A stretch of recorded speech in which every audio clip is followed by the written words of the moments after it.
I love community cookbooks, and I love trying all the recipes that are tried and true that they are filled with.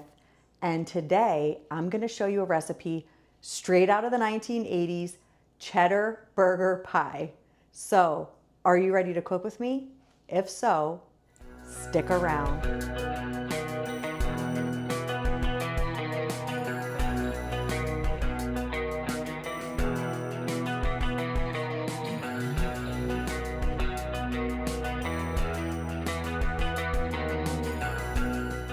This recipe is a great recipe. It's a quick recipe, it's an easy recipe, and you know what? I'm gonna show you a couple other recipes in the mix here because I'm gonna mix up some burger sauce to go along on the side to dip the cheddar burger pie in, and then I'm also gonna make my own condensed soup to put in to the meat mixture. And I took some creative liberties and added a few things that I would like to see in my cheddar burger pie. The original recipe doesn't have bacon, but you know what? I'm gonna dice up some bacon and I'm adding that to this recipe as well. I first need to thank Dorothy for submitting this recipe to a community cookbook in Pennsylvania in the 1980s. It has become one of our family's favorite recipes. You have to try this. I think it will become one of your family's favorite recipes too. I'm going to first prepare the pie filling for the cheeseburger pie, and I'm going to start with adding some diced bacon to my favorite skillet. I feel like we all have our favorite skillets out there. And then I'm going to cook that bacon until it's nice and crispy. After it's crispy, I'm going to remove it from the skillet, put it in a bowl, set it aside, drain out that bacon grease, and then I'm going to add 1 pound of ground beef back into that skillet to get nice and crispy and browned up and flavorful. Once you add ground beef to your skillet, don't mess with it that much. Just really allow those flavors to really develop and that meat to caramelize on the one side before you even think about flipping it over. So this recipe calls for a can of cheddar cheese soup, and personally, I'm not a fan of the can, so I make my own, and you wouldn't believe how easy it is. If you don't know this recipe, get out your pen and paper, write it down. Actually, it'll probably be in the description below, but this is the rule I use to make my own soups when a recipe calls for a cream of chicken soup, mushroom, celery, whatever it may be, and in this case, the can of cheddar cheese soup, this is the rule I use. It's a 3-3-1 rule, which is 3 tablespoons of butter, 3 tablespoons of flour, and 1 cup of liquid. So I'm gonna make that while my beef is browning. So let's get going on that. This is exactly what you want your beef to look like on that first side before flipping it over. Look at that flavor. Can't you just smell it right now? It smells delicious. It looks beautiful. And now on to the condensed soup. So this recipe calls for cheddar cheese soup, a can of cheddar cheese soup. For the pie filling, I wanted to use American cheese. That's why in the beginning of this video, I'm calling it cheddar burger pie. And then by the end of this video, I'm calling it cheeseburger pie because I decided to use American cheese. To my pot, I added the 3 tablespoons of butter. I'm letting it brown a bit because I feel like that also develops the flavor. And I did use salted butter.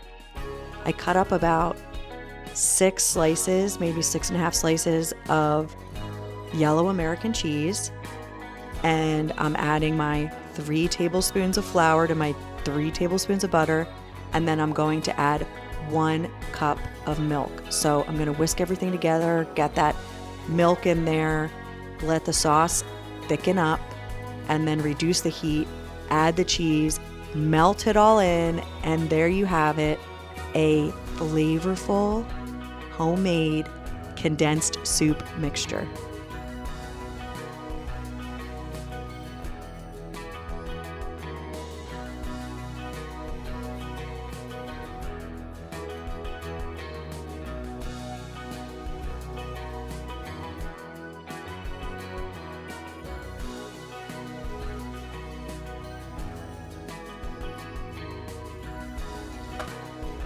I'm also going to add a half of a cup of diced red onion to the pie filling. So back over to finish up this ground beef. Look at how gorgeous that is. I'm going to drain the grease, add it to my condensed soup mixture. I'm gonna add the onions right in, stir everything together with a little bit of salt, a little bit of pepper, and let's not forget that delicious crispy bacon. And there you have it. Here is your cheeseburger pie filling.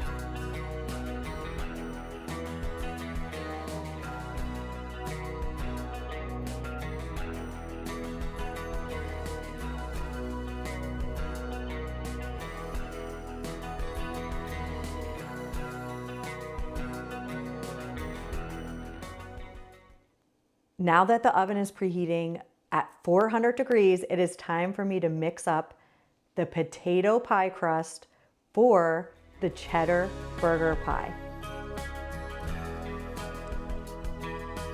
So for this potato pie crust, to a mixing bowl, add 3/4 cups of soft butter, or I believe that's 1.5 sticks of butter, 2 cups of flour, and 2 cups of potato flakes. Then you fork it all together until it's nice and mixed up before you add 3/4 of a cup of milk. And then once it turns into a dough, and keep in mind you may need to get your hands involved here, but once it turns into a dough, separate in half with a little bit more in one half, because that will be for the top pie crust. And then between 2 pieces of parchment paper, you want to roll the bottom crust into about an 11-inch circle, and then the top crust into about a 12-inch circle.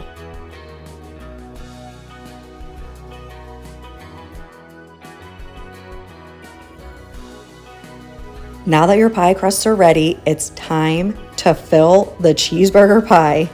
So place your bottom pie crust on a piece of parchment paper, then put it on a baking sheet and spread your delicious cheeseburger pie filling right on top. Just leave yourself a little more space around the edges than I did here, and then put that top piece on top of the bottom pie crust piece and on top of that beautiful cheeseburger pie filling, and squeeze all the edges. Place it in your oven and reduce the heat down to 350 degrees.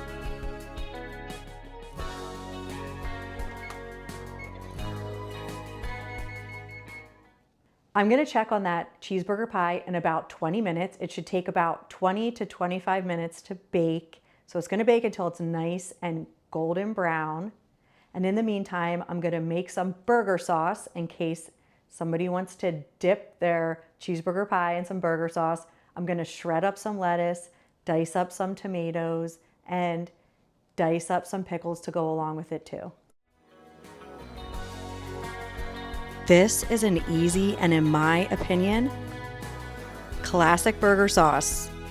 It's just 1/2 cup of mayo, 2 tablespoons of ketchup, a teaspoon of garlic, a 1/2 teaspoon of ground mustard, a tablespoon of Worcestershire sauce, and a splash or 2 of your favorite hot sauce. Mix it all together, and there you have it, a quick, easy, and tasty burger sauce.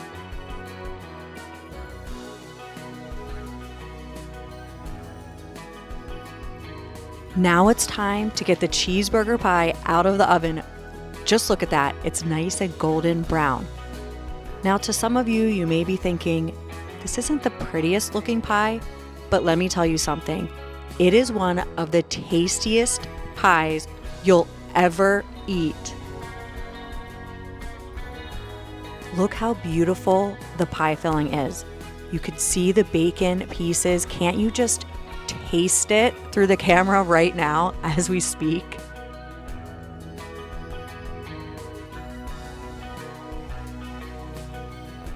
It's time to get this plate all garnished up, and it's time for me to pretend like I'm actually going to eat the lettuce and the tomato and the pickles and the sauce along with this, because really, this pie needs nothing of the sort. It's delicious in and of itself.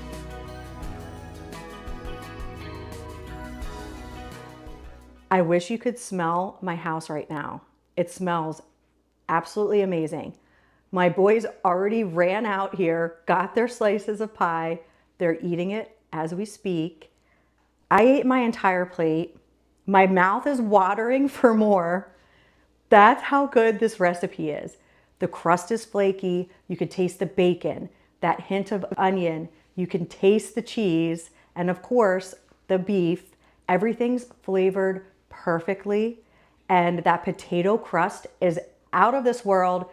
It replaces the French fries. Everything you need is in this one dish.